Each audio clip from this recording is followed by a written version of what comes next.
Extra time. Hello Football Daily and welcome back to the Extra Time podcast, where we've got a bit of a Continental Club twist on the occasion, as today I'm joined by Dougie Critchley and Mikey McCubbin. Dougie, it is a uncharacteristically nice day out there today. How are you doing, my friend? I'm good, thank you. I'm good. I'm looking forward to this podcast. We're doing a sort of historical look. I'll let you explain what we're doing in a second. I'm a little bit worried because I feel like post-COVID, my sort of year identification is all sort of blurred into one. It all feels like one big mush in my brain right now. But I'm looking forward to a little review of Ballon d'Or's past on this episode. Exactly. Mikey, how are you doing? You all right? Yeah, not too bad, thanks. Not too bad. Yeah, likewise. I'm looking forward to getting stuck into some kind of historical debate on the ultimate prize in football, the Ballon d'Or. Yeah, I don't know whether the nominations are out for the latest one. All right, but they'll be out. Yeah. Okay, sweet. Well, I don't know. Maybe we can get onto that one as well at some point. I'm fully backing Jorginho just for the lols. Come on. But yeah. That would be a crime to football. Mason Mount, front runner though. I mean, he's in the picking as well, which goes to support my point, which I said on Team Talk, which you haven't watched already. Go check it out. That Mason Mount is the best under 23 English player right now. He's just been nominated for the Ballon d'Or. Will he win it? Probably not, but let's see. Anyway, as you two have alluded to, what we're going to do today, before we do something a little bit different, is look back at all the years for the Ballon d'Or where either Messi or Ronaldo won and decide who would have won it if neither of the two sort of goats of the game didn't exist. Okay, so we're going to start in 2008, work our way through, ignore the year Luka Modric actually won the award, and see who we reckon would have come out on top if they weren't around. So our story essentially starts in 2007. That's when Ronaldo and Messi kind of enter the scene, but they're beaten to the Ballon d'Or by Kaká. 2008, though, is when Ronaldo takes his first sort of crown, with Messi coming second. And then in third place, we've got Fernando Torres. Dougie, kick us off. Who do you reckon it would be? Because in fourth, we've got Iker Casillas, Xavi, Andre Arshavin. What a throwback there. And then we've got David Villa, Ibrahimovic, Kaká and Steven Gerrard. I've put the top 10 in. It will differ depending on how relevant I reckon it is. But Dougie, where do you reckon we start on this one? Well, shout out Arshavin. He was really, really good at that time for Zenit. Helped them win the UEFA Cup. He scored twice at the Euros, as Russia surprised everyone, reaching the semi-finals, playing a really entertaining brand of football as well. Earned that big money move to Arsenal, which I remember reading about in The Athletic about a year ago. Fascinating background to that story and that move. So please go check that out as well. That was really well written, I seem to remember as well. But I think this one's quite simple, actually. I think it's got to be Fernando Torres, to be totally honest. He was absolutely phenomenal that year for Liverpool. 33 goals in 46 appearances for them in his first season in English football. He was in the PFA Team of the Year. Also scored the winning goal in the Euro 2008 final, against Germany. So, yeah, I think Fernando Torres was lightning quick back then. His finishing was razor sharp. He was playing at the top of his game, arguably, and for a fairly experienced player at that stage, but not so much in England, he'd really lit it up that year, and Liverpool was so entertaining to watch. I think that was the year he destroyed Vidic and Ferdinand in that 4-1 win at Old Trafford as well. He was frightening that year, and I think he would have been a deserved candidate if it hadn't gone to Ronaldo. But for this year, obviously, we're doing if Ronaldo and Messi hadn't existed. But this was one of the strongest years in terms of a Ronaldo win, I think. I think Ronaldo was absolutely phenomenal that year at Man United. Yeah. But yeah, if him and Messi didn't exist, Torres was my man, I think. I mean, Mikey, I think this is something we might touch upon a few times, which is this kind of biased against goalkeepers. We've actually seen Keylor Navas come out this week and say that goalkeepers should have a separate award, Ballon d'Or award, because they'll never ever be able to compete in the same light as sort of strikers with goal and assists numbers. I mean, there is obviously the Lev-Yashin trophy, which they can win, but maybe that's not enough in this grand scheme, because Iker Casillas, captains Spain to the Euros that year as well, wins the Zamora Award for the lowest goals conceded, goals to game ratio in the La Liga, and enters UEFA Team of the Year. Also won La Liga as well, we should add as well. I mean, this is Casillas at his pomp, really, wasn't it? He's finished like 40 votes behind Torres. Do you not think he has an argument for this one? Potentially, yeah. I mean, I think Torres is still clear of him. I think, yeah, Casillas I mean, he was pretty brilliant, wasn't he?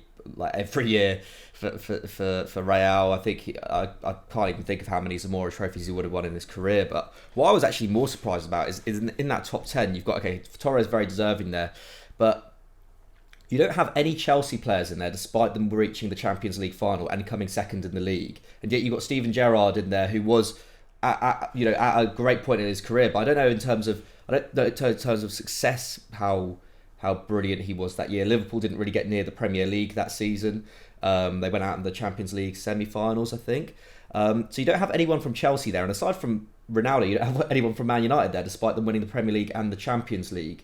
And actually, I think more so than Casillas, you can argue about who had the better career, probably Casillas. But Edwin van der Sar probably had the season of his life for Man United. You know, he saved the penalty in the Champions League final, penalty shootout. I think he only conceded something like 21, 22 goals, which was like still a record in Man United history in the Premier League. I think it was the following season that he set that record for consecutive clean sheets, was something like 14 in the Prem. So I think that's the bigger injustice, that he didn't even make the top 10. Probably the best goalkeeper in the world that season at least. But yeah, I think Fernando Torres takes it. Like, I think just his goal record, and then the role he played in the Euros, he was absolutely on fire. That European Championships. I think you could argue maybe David Villa deserves to be a bit higher as well, because he was so good as well. Yeah. That whole Spain team were just excellent, weren't they? So yeah, I think I'm in agreement with Dukes on this. I'm going to go Torres. All right. Torres it is. What I love about this is it's like a sort of condensed version of Premier League years, isn't it? We're sort of a visual guide, for audio guide, sorry, as we work our way through. All right. Torres, it is taking our first Ballon d'Or.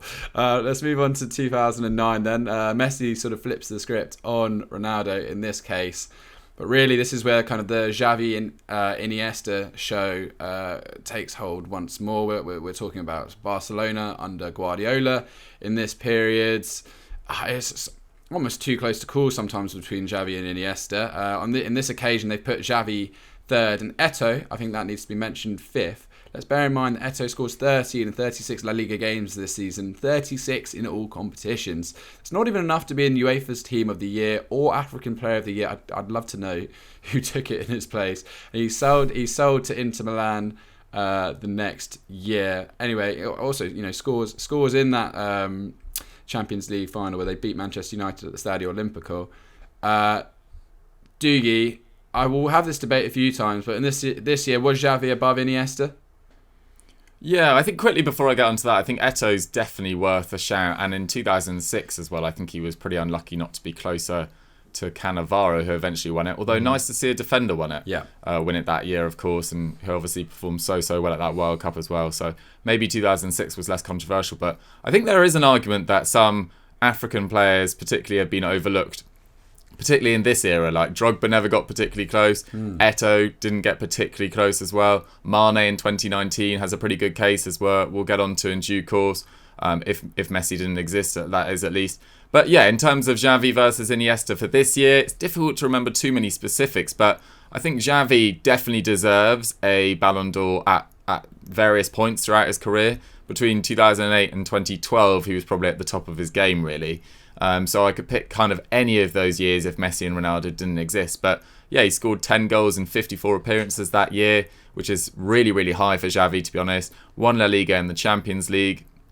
I think at this stage, it was slightly before Iniesta really got into his stride. I think 2010 was the year that Iniesta really came alive. I'd probably go Xavi this year, but it's a coin toss. I thought they were both brilliant in this era. And Xavi would have been a worthy winner, or Iniesta. But I think at this time, I'm just going to go with Xavi. I mean, McCubbin, for people who perhaps didn't get to see Xavi and Iniesta side by side, like, how do you separate those two as players? Because stylistically fairly similar, both operate around that 90%, 95% pass accuracy. both unbelievably creative. Like, how do you actually differentiate? Because that's probably the hardest thing when it comes to these two. Because we saw Rooney call Iniesta the best player in the world after that Champions League final. I think he laid on an assist there. What's your take on the difference between the two? I don't know. I think Iniesta, for me anyway, I love Iniesta. Like he's maybe like he's up there with my favourite players ever, if not my favourite. Like I just think I think he's the better one to watch from the untrained eye, and my eyes are pretty untrained. I think like he's just a joy in terms of like going past players, in terms of kind of bringing that kind of excitement and linking that midfield and attack. I think Iniesta is the one that I loved watching more. But equally, I think Xavi did everything else. Like Xavi was the metronome. He was also at times a better creator. He was a better finisher actually than Iniesta. I feel like especially towards the end of his Barca career, a lot of fans kind of joked about how Iniesta could pick the perfect pass but just couldn't finish. So like I think Xavi was the more well-rounded player for sure. And I think in 2009, I do agree with Dukes. I think he was better.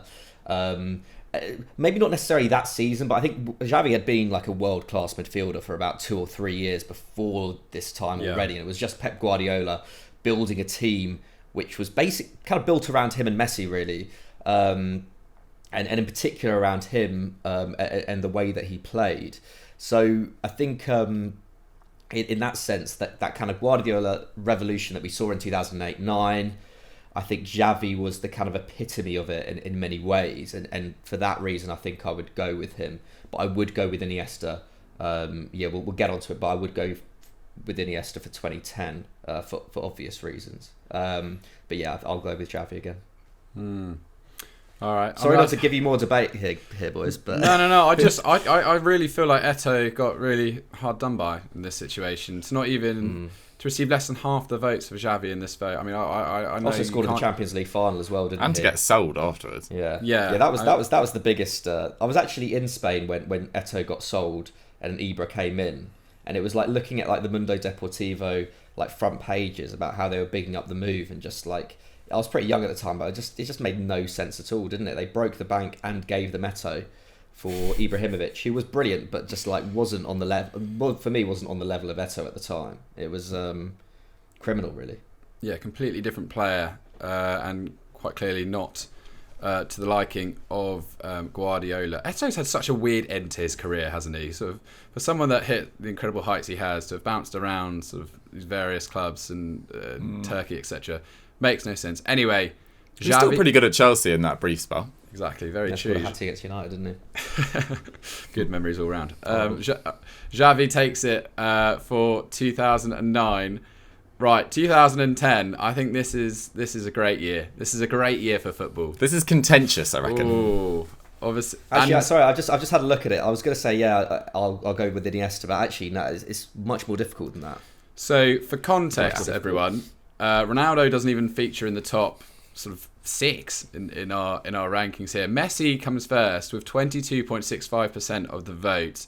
Iniesta 17.36, Xavi 16.48, and then Wesley Sneijder comes in 4th with 14.48. Even Diego Forlan in 5th, the great Uruguayan, gets 7.61%. This is about as close. This is of all the years we'll go through. This is probably the top 3 in terms of how close it was that season. I'm laying down my marker now. Sneijder for me. Sneijder deserved this, and I think it's slightly to come 4th. Yes, Spain win the World Cup with arguably sort of the greatest national side you'll ever seen, but I think Schneider's individual performances this season, which I'll get onto in a minute, were unparalleled. And I think I don't know what else he could have done other than win the World Cup final, where he came second in like for player of the tournament behind Forlan, who came 5th. I don't know what else he could have done. Anyway, McCubbin, you kick off this time. What's your thoughts on this? Because you just said Iniesta. I still think Sneijder. Yeah, I forgot about Sneijder. Sneijder, like the thing is, I think if this Ballon d'Or if the Ballon d'Or had been thought about in the way it is now, I think the way that it's voted for in 2010, I think Sneijder pushes hard, and I don't think Messi gets anywhere near it. I think just because Messi, I think that season would have only won a La Liga. I don't even think they won the Copa del Rey that year. And so obviously, Iniesta and Xavi win the World Cup. I think again Casillas should probably be in and amongst it. I thought he was superb that tournament. They basically didn't concede, did they, in the knockout stages? So that's a shout. And also actually Casillas, arguably the match winner in the final as well, thinking about it, that save off Robin. But yeah, Sneijder, I think Sneijder wins it if it's voted for today, but just because they won the treble, he gets to the World Cup final as well. 6 assists in the Champions League. To be honest, I didn't watch much Inter Milan that year, or if I did, I don't remember much of it. But I seem to remember him being pretty amazing in the final against Bayern Munich. And that was actually quite, a fairly underrated Bayern Munich side, I think, under Louis van Gaal as well. Obviously, was part of that masterclass, that Mourinho masterclass against Barcelona in the semi-finals. I think did they beat them 3-1 at the Camp Nou or 3-1 at the San Siro? Just looking at your notes here, Henry, 4 man of the matches at the World Cup, ridiculous. And also, it's just coming into my mind now. Another masterclass against Brazil, I think, in the quarterfinals, where the Netherlands just kind of completely tactically outdid them. So, yeah. Oh man, I might just go. You know what? I'm going to go with Iniesta because he scored in the World Cup. He scored the winner in the World Cup final, and I just want a bit of a debate. I just want to kind of go down. I've agreed with the last two, but Sneijder or Iniesta for me, it has to be. Just quickly, McCubbin, can you just elaborate on what you mean by how the voting system has changed and like the preference towards? Well, I just think it's basically whoever wins the Champions League, isn't it? I completely agree with McCubbin. You have to win one of the Champions League or like the major international tournament that year to win it, pretty much. Unless you're like Messi and Ronaldo, obviously is different. But like I think Luka Modric in 2018, that wasn't necessarily his best year. But like because he got Croatia to the World Cup final, because he won the Champions League, again not Real Madrid's most impressive Champions League win. That's why he took it, and I think they just fancied a bit of a break from Ronaldo and Messi. I think that's why. And now it's like when we look at it this year, it's like has over the last 12 months has N'Golo Kante been like the best player in the world? I don't think so. But Chelsea won the Champions League. France didn't even do that well at the Euro, but like Chelsea winning the Champions League is a massive thing for that. And then like Italy winning the Euros is a massive thing for like say Jorginho. That's why I think tournament football is a lot more, has a lot more bearing on it now. All right. Well, Diggs, if we bring it back to 2010, you were saying you agree with McCubbin. What, you're going for Iniesta then? No, sorry. I agree with McCubbin that they've clearly changed policy because Messi was the European Golden Boot winner in 2010, but Argentina were really pretty poor at the 2010 World Cup. I think they got knocked out in the quarterfinals by Germany. I think it was 4-0. So they got absolutely thrashed. But yeah, there was a clear point in the mid part of the last decade where the people that arrange Ballon d'Ors and vote for Ballon d'Ors and the whole noise around the Ballon d'Or changed from who is actually being the best player this season and who is the best player in the world to who has won the most competitions. Like Jorginho has never been Chelsea's best player, and yet on the basis of winning 2 massive tournaments, it's got to be said, he's now in the discussion for Ballon d'Or. Like, it's just changed tack completely. And it kind of sort of takes away from the specialness of the Ballon d'Or, for want of a better word. So, yeah, I'm totally against this change to whoever's been involved in the most important trophy wins the Ballon d'Or. But in terms of this, I actually disagree with McCubbs. Yes, the story around Iniesta scoring the winning goal was fantastic, but didn't have the best season for Barcelona that year in terms of his plethora of great seasons by his own majestic standards. But yeah, the storyline around playing so soon after the death of his childhood friend, Danny Jacquet, and scoring the winning goal and revealing that T-shirt, etc. Yeah. It was a magical moment, and yeah, it should be respected. But for me, it probably had to be Sneijder, to be totally honest. And I think Diego Forlan had a great shout as well, to be honest. Was phenomenal during that Europa League campaign with Atletico Madrid. Man of the match and 2 goals in the final. Won the World Cup Golden Ball. He was the World Cup joint top scorer, I believe, alongside Thomas Müller. Super Cup winner as well. Oof. And yeah, for performing on the biggest stage and really delivering in a tournament is Diogo Forlan. But across an entire season, which I think it really should be taken into account of, who was the best that year, I think Wesley Sneijder totally deserves the Ballon d'Or for that year. So I wouldn't even have Iniesta or Xavi in my top 3. Wow. Okay. Wow. There we go. I mean, Xavi had a pretty good season. Scored 3, 13 assists in La Liga. But obviously, part of that Spanish side as well. But I agree with you. Wesley Sneijder. Forlan, though, he mastered the art of the Jabulani free kick at that World Cup, didn't he? Scored in the opening. And that volley, amazing volley. I can't remember who was that against. Was it Germany? Yeah, that third place playoff was absolutely ridiculous, wasn't it, between Uruguay and Germany, I seem to remember. That Uruguay side were incredible. They were so much fun. But yeah, so are we agreeing on Sneijder then by a 2-1 majority? Yeah, I'll let you take that. I just wanted to down with McCubbin. He came 4th in the ranks that year, but first in ours. Well done, Wesley Sneijder. He said, That's the true tournament. The 2010 winner. Let us know in the comments if you disagree, if we're missing out on any crucial points. Right, here we go. Back into 2011. We're back into sort of Xavi Iniesta territory. Barcelona win La Liga and the Champions League. Iniesta scores 8 times in La Liga. That's his best return. Xavi's named the second best player in Europe by UEFA. For context, Xavi came 3rd in the ranks this year. Iniesta 4th.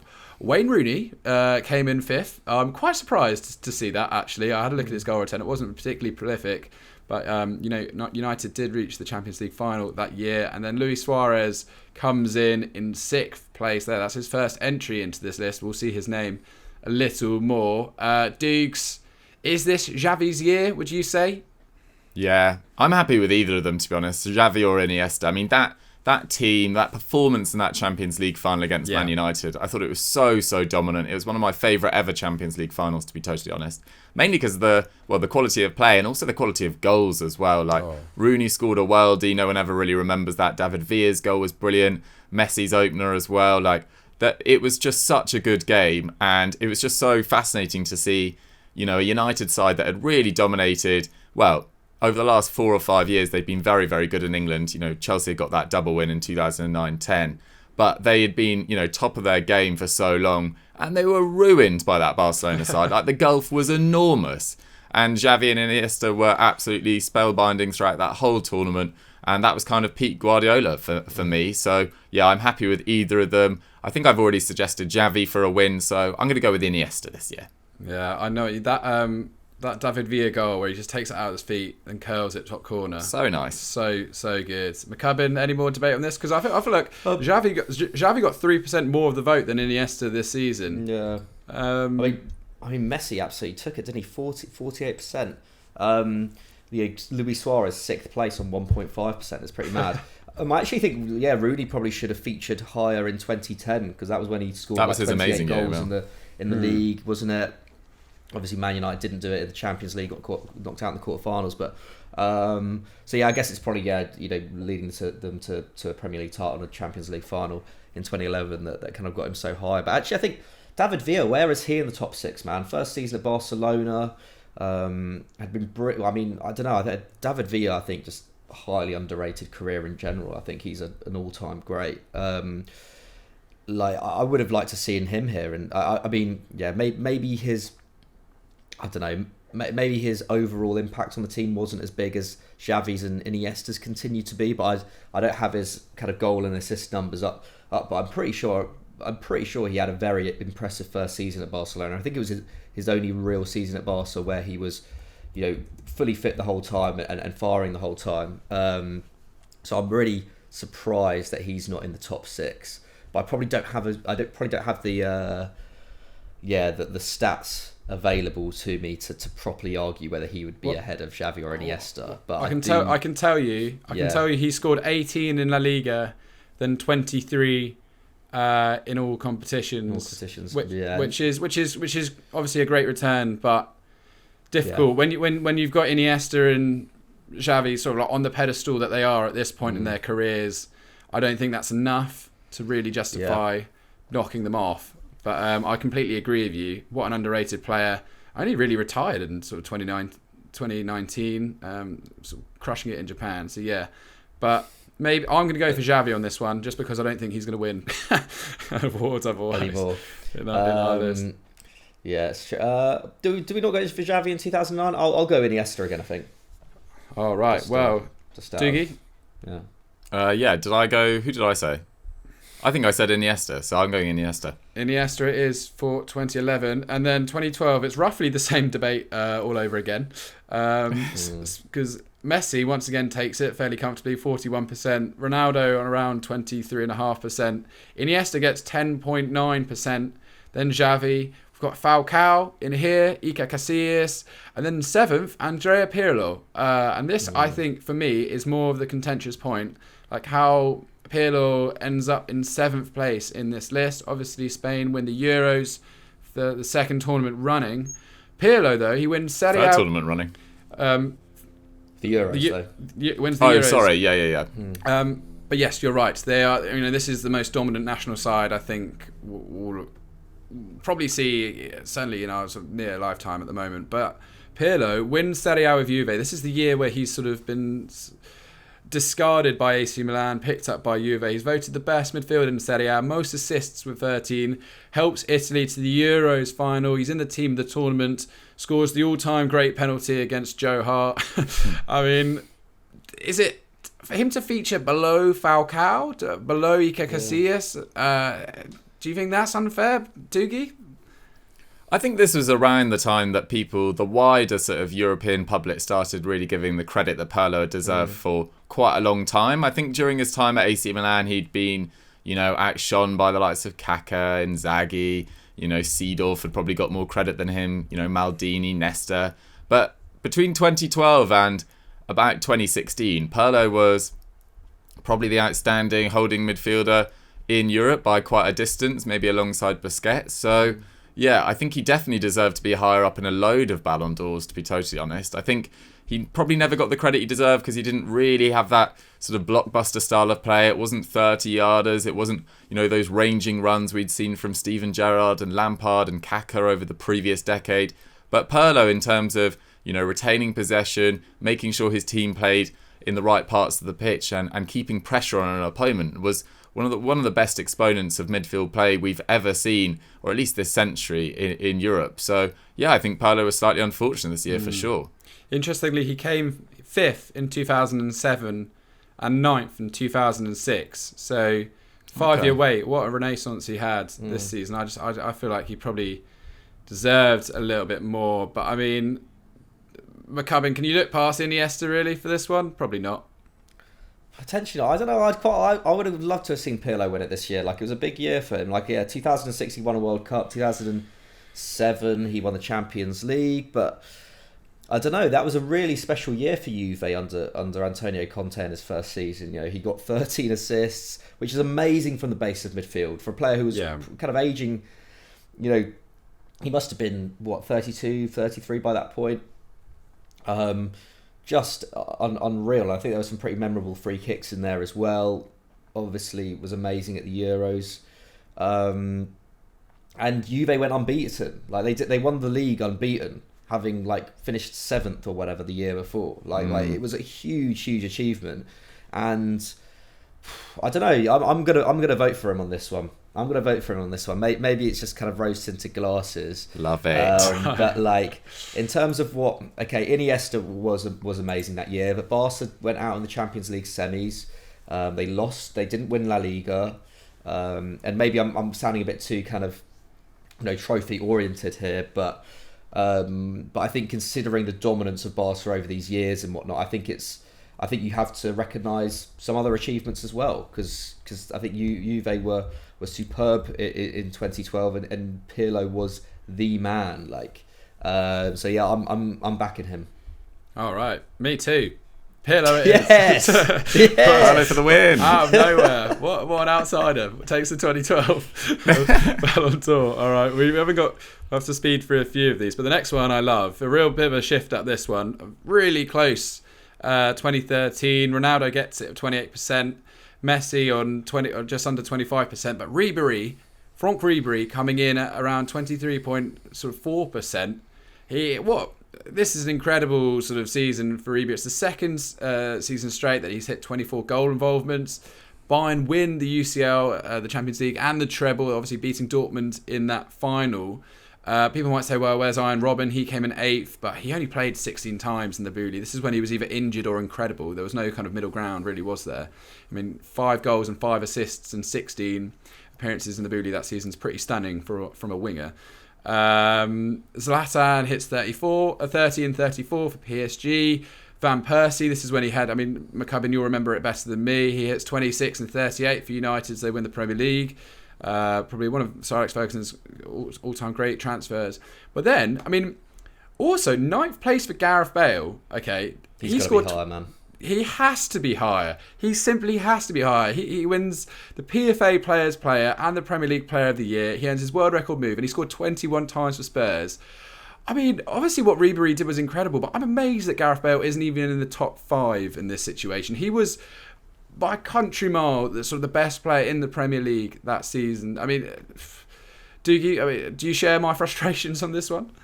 Yeah, I do. I think he probably should have been a little bit higher. I'm quite surprised to see Neymar in 5th. I don't think he'd really become the player he was to become at Barcelona just quite yet. And he spent half that year at Santos, I believe, anyway. So I'm pretty surprised to see him in 5th. Zlatan, phenomenal numbers at PSG, but, not really making a dent in any major competitions that year. So, yeah, Bale could have been definitely a bit higher. But I think this is Ribery's definitely. Look at the gap in percentage of vote. He got over 23%. Next best to Zlatan was over 5%. So he was clearly that next best player in the world, aside from the aliens of Ronaldo and Messi at this time. So, yeah, Bayern, treble winners, Ribery, the key player in that side, I would argue, in an incredible Jupp Heynckes side, actually. I think they weren't quite as good as Hansi Flick's treble winners, but I think they would have run them really close. And Ribery was, I think, the best player in that side that season. So, yeah, Ribery for me all the way. I agree with you about Ribery, but I disagree. I feel like Heynckes Bayern would have beat them. I don't know. There was something so mechanical about them. They were unbelievable. They got probably didn't deserve to lose to Chelsea. Let's face it, in the Champions. Absolutely not. Yeah, I mean, I'm giving it to Ribery, but I think Bale comes second in a world where Ronaldo and Messi don't exist. The Cubs, we can't. Do you agree with Ribery on this one? I don't know. Yeah, kind of. I don't know. It's. I think that Bayern team were incredibly well rounded. I mean, I'm just amazed that we don't have Philipp Lahm in the top 9. I mean, I don't know. Was he injured for part of that season? I feel like not. I feel like I can't remember what. I think they got over 90 points in the Bundesliga that year. I think they only conceded 18 goals. So how Manuel Neuer isn't in the top 10 is absolutely criminal. I think I know he ends up in that World Cup year scoring quite highly, but he has to be in the top 5 as well for me, Manuel Neuer. He was by far the best keeper in the world that season. He was kind of redefining the position as it was at the time.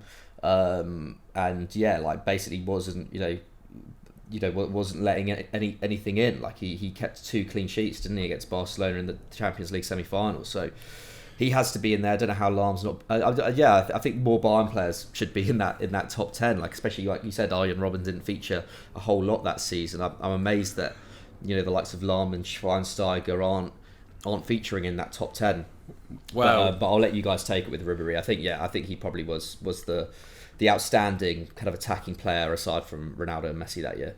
Well, McCubbin, your frustrations are sort of relieved in 2014 because this is when we see Neuer come 3rd, Robben 4th, Thomas Müller 5th, Philipp Lahm in 6th, and then we see sort of Neymar bumped down. James Rodriguez in the most kind of World Cup entry I've ever seen pops up in 8th. So golden boy. I will say though, I was at the Colombia-Japan game where he flicked it over the goalkeeper. Really? It's one of the greatest goals I've ever seen. Yeah, it was so good. That. In a random city in Brazil. For me, absolutely no contest. Manuel Neuer. I think he was unlucky not to win it, frankly. I don't know how Ronaldo ran away with 37.6%. I'm sure he scored some stupid number of goals. I mean, he won the La Decima as well, didn't he? Let's remember, Real Madrid won La Decima that season. That's a very good point. However, that might be the year he got a ridiculous amount of goals in the Champions League as well. But I think that might have been his like 17 goal one or whatever it was. Yeah. I remember this being distinctly like the year of just the bubbling frustration with what does anyone else have to do in order to get the recognition they deserve, particularly if you're not a striker. Like Neuer, he was unbelievable. 81.8% save rate in the Bundesliga that season. 15 clean sheets. Wins the World Cup. He's named German Footballer of the Year. I don't really know what else he could do. Robin, 11 goals, 6 assists. I mean, Dougie, other than Neuer, is there anyone else you really think could have deserved to be ahead of him on this one? Well, Philipp Lahm had a great World Cup that year. So did Thomas Müller, as he always did in those early World Cups for him. But no, I think it's Neuer. I don't think we'd seen a keeper like him, really, that I could remember. And I think he completely sort of reinvented modern goalkeeping with his technical ability, his comfort coming outside of the box. You know, he in the last 3 or 4 years, particularly about 2 years ago, he started becoming quite rash and would often be found in weird places, not least at the 2018 World Cup. But at this time, his decision-making was always on point. He was brilliant with the ball at his feet, and he made some phenomenal saves as well. People always underestimate Manuel Neuer's ability as a shot stopper as well. Oh. And this was him at the top of his game, and I think he deserved the Ballon d'Or if Ronaldo particularly didn't exist this year. He's the best goalkeeper of the last 10 years, over the last decade, without a shadow of the doubt. I mean, obviously, Alisson. Yeah, probably. What a player. McCubbin, we'll scoot on a little bit because we're sort of running out of time on all of this. 2015, this is the Luis Enrique Barcelona years. Neymar's coming third here. Lewandowski fourth. Well, I'm not really sure. Then Luis Suarez. In my opinion, Luis Suarez. It's the year afterwards that it was a bit unfortunate. Is this Neymar's year? Do you think in the absence if we're going other than Ronaldo and Messi potentially? Yeah. I mean, he was superb, wasn't he? MSN winning the treble. I don't think you can look past the Barcelona player this season. I think Lewandowski might have got in there kind of on the basis of his 5 goals in 10 minutes against Wolfsburg. I feel like that in 2015. Wow. And no doubt he had an amazing year in general. But yeah, I think 10 goals in the Champions League is no mean feat for a player who is not the main man at Barcelona. Top scorer in the Copa del Rey as well. I think Neymar has to take it. I think just in general, this is the year where he really came into his own and really showed that it's not really too long until Neymar was kind of almost getting to Messi's level. At Barca. I think it would take another year or so, but this is where he was really clicking into gear. But yeah, equally, I'm surprised the player like even Rakitic isn't high. Did Van Rakitic go there in that year? Yeah, he was really impressive, wasn't he, in the Champions League, particularly in the final. So it'd be nice to have seen him a bit higher up potentially. But yeah, I think Neymar takes it. Dougie, happy with that? Yeah, I got no issues with that. Should we move on to 2016? Done, Neymar. Yeah, this is an interesting one. Jamie Vardy comes in at 8th. Come on, Vardy. Love that. Him and Mahrez as well. Criminal that Vardy wasn't higher than 8th. But yeah, I mean, for me, off the bat, so Griezmann came 3rd.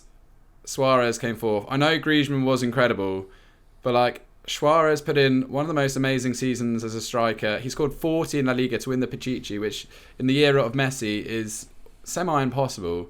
He wins La Liga, Copa del Rey double. He gets 59 goals in all competitions, only comes in 4th. Obviously, quarterfinals knockout in the Champions League wasn't particularly great.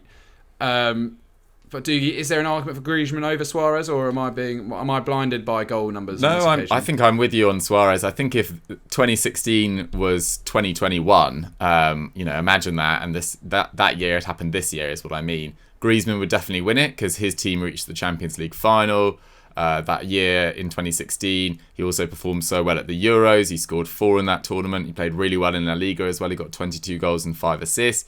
He was named La Liga Fans Player of the Year. He was in the UEFA Team of the Year, Best Champions League Squad, and French Footballer of the Year. So Griezmann would now win it, if that makes sense. But I'm perfectly happy with Suarez winning it for that year because his level of individual performance, although it wasn't probably matched with the same trophy level as Griezmann, was just out of this world that year. I thought Suarez was phenomenal, and I'm pretty happy with every member of MSN being honoured with a Ballon d'Or for that few-year period. So yeah, I'd definitely be on board with Suarez.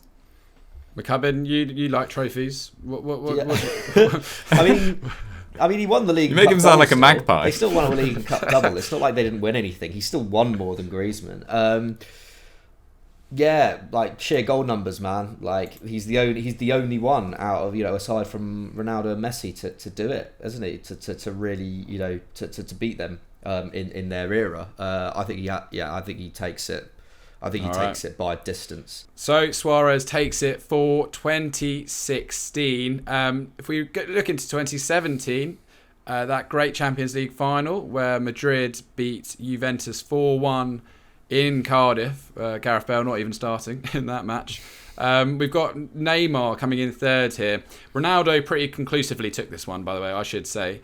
But then Neymar came in third, followed by Buffon in fourth place. Modric, this is where we start seeing him a bit more consistently on the list, in fifth. I would say maybe Modric is the one that, in this instance, this is where he maybe deserved more of like a look in for the title here. Or maybe Ramos in sixth, like Sergio Ramos, if we're looking at sort of impact over the last few years. Dougie, where do you stand on this one? Was it Neymar's year, or did someone like Ramos deserve a bit more recognition? I think Ramos definitely deserved a bit more recognition, for sure. I think it had gone from, between 2014 and 2018, he obviously won, 4 Champions Leagues in that time? Just an incredible run. And he was the sort of beating heart of it, the leader, popping up with crucial goals at crucial times in the Champions League as well, in the league as well. But yeah, I think in this year it's probably Neymar again. He started his time at PSG so well, and had a great season the season prior with Barcelona as well, earning that massive move. But yeah, I think Ramos was a little bit unlucky to only finish sixth, and it's one of the only times we've mentioned him in this entire list, which is surprising given he's probably been the outstanding centre-back of the last 12 years or so. Yeah, he scored 7 that year for Real Madrid, which is pretty bonkers once again. Like some of his best tackle and interception numbers as well. I agree with you. It's hard to look past Neymar, but in terms of Buffon, McCubbin, do you think is he there for the right reasons, or was he genuinely sort of the fourth best player in the world in 2017? I don't know. I mean, he was 39 years old and he won Serie A Player of the Year, which may have been more ceremonial than anything. I kind of thinking kind of Ryan Giggs in 2009 kind of vibes, but he was probably the best keeper in the world that year, potentially. Maybe not actually, because De Gea and Neuer were also brilliant. But I think I do remember him being particularly good, putting in some particularly good performances in the Champions League. I was surprised that like someone like Bonucci isn't higher up, because that Juve defence was excellent on that Champions League run, and Bonucci I think was probably the best ball-playing centre-back in Europe at the time. Him, Barzagli and Chiellini were ferocious, and just despite even aging at that point, were superb. I think actually from Real Madrid's perspective, I'm surprised Marcelo's not higher up. He was amazing on that Champions League run as well. Him and Ronaldo linked up so well. And I think Modric, maybe this is the year that he should have won it rather than 2018 in some ways. I thought he was he was brilliant. I don't know. I'm surprised with Neymar, man. He only got 13 goals in the league, and he was amazing for PSG. No, sorry, not for PSG. Against PSG in that 6-1, the Real Montada. That's one of the best individual performances I've ever seen from a player. That is true. But I mean, Neymar's going to take it because you two have said it. I wouldn't have voted for Neymar. I think I would have gone for Modric or I would have gone for one of Modric, Ramos, or Marcelo, I think. Oof. It's interesting. Philipp Lahm is literally the only fullback we've mentioned in this entire time. He's the only fullback that's even made kind of considerations on this one. All right, it's a reluctant victory for Neymar. Dani Alves was also amazing for Juve that year as well. I seem to remember. Very true. He really came into vogue at the age of 34. All right, well, 2018, we won't have time to discuss it, but Modric wins. Hooray for football. Someone else has taken the trophy. Dougie, I've got you see written down here. Arguably should have been Griezmann. He was incredible that season. Scored 29 goals in all competitions for Atletico. Won the Europa League, Super Cup, and World Cup. And Modric, his Croatia side overachieved. They just came through penalties, didn't they? But I mean, they did beat England. And a very weak side of the draw. I say that. I mean, it would have been England, going through a weak side of the draw as well to reach that final if we made it. But I thought that was a bit silly, to be honest. Modric winning it then. We did deliberately lose to Belgium in order to get into that side of the draw as well. So can't complain too highly there. All right, 2019 quickly. Virgil van Dijk actually finishes above Ronaldo in this year. We've got Mane in 4th, Salah in 5th, Mbappe 6th, Alisson 7th. For me, it's like a no contest with Van Dijk. I just think as a defender, he set a new precedent for what can be expected of a centre-half. He was just so good this year. I remember he only lost by 7 votes to Messi. Which really makes me sad. Is there any complaints for this one, Dukes, or was it Van Dijk's year? No, Van Dijk was phenomenal this year, to be totally honest. I thought he was brilliant. I think it was one of the harshest non-victories in this whole list, to be honest. Mane also was brilliant. 26 goals in all competitions for Liverpool. They obviously win the Champions League as well. He was African Footballer of the Year, a Super Cup winner, Club World Cup winner. But Van Dijk won all these as well, except for African Footballer of the Year as well. Mane also shared the Golden Boot that year with Salah. But I think even Liverpool fans would say that year that their best player by a distance was Virgil van Dijk. And they won the Champions League and he was performing at a level we probably haven't seen from a centre-back for quite a while. So, I thought it was Van Dijk, really. I mean, McCubbin, this up with maybe the Sneijder one is one of the sort of 2 or 3 examples on this list of where the player should have won with Ronaldo and Messi existing. I mean, do you agree with that? Potentially. I don't know. I think there's other shouts as well though. Like Kylian Mbappe, I think really came into his own that year. He only finished 6th. Raheem Sterling, I think, was arguably the best player in the Premier League that year, and he's not even featured in the top 7. Like I don't know. I think there are a number of players who I don't know. I don't think it's as clear with Van Dijk aside from the Champions League win. He was amazing, probably the best defender in the world, no doubt. But I think like when you're looking at kind of individual performances within competitions, like Sterling was at his very, very best, and Man City were at their very, very best as well. And yet none of their players made the top 7, which is madness. Kylian Mbappe was beginning to look more and more like the 3rd/2nd best player in the world at that point. So I think 2019, I think it could have gone in a number of directions. I don't think it's as clear for Van Dijk as for me at least as you guys think. All right, one name, McCubbin. Who would it be? I'll Mbappe. Ooh, I'll say Mbappe. Doogie, McCubbin. McCubbin, Van Dijk. Yeah, I'm going Van Dijk. I'm not voting for McCubbin in 2019. Oh mate, I was despite how much he'd love it because he loves trophies. You were very good that year, McCubbin, must be said. Thank you. All right, I'm going for Van Dijk as well. All right, quickly, 2020, the great Lewandowski robbery. 2021, we haven't got loads of time on this. McCubbin, who would take it for you in 2021? Like I said, Jorginho. I'm going for Jorginho just for the lols. That's really wound me up. On a serious note, I don't know. Like who's been Lewandowski. Lewandowski. Yeah, Lewandowski probably, or Haaland maybe. I'll on a serious note, probably Lewandowski again. Lewandowski probably should have been in the reckoning in 2019 as well. Thinking about it, he was already kind of coming into that form. I think Lewandowski, to be fair.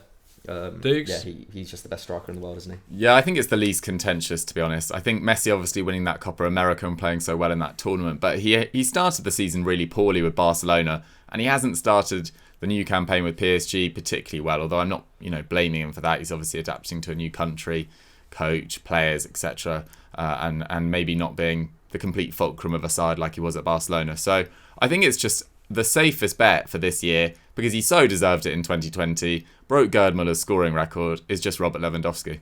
Well, we know Messi is favourite to win it again. So let's wait and see what happens there. All right, that's about it.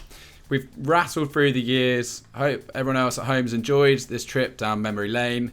I don't think we've got any time to push to anything. So I'm just going to say thanks very much to Dougie and McCubbin. Let us know in the comments if you agree with our suggestions. Let us know where you'd have changed. And we look forward to seeing you next time. Bye-bye. Bye.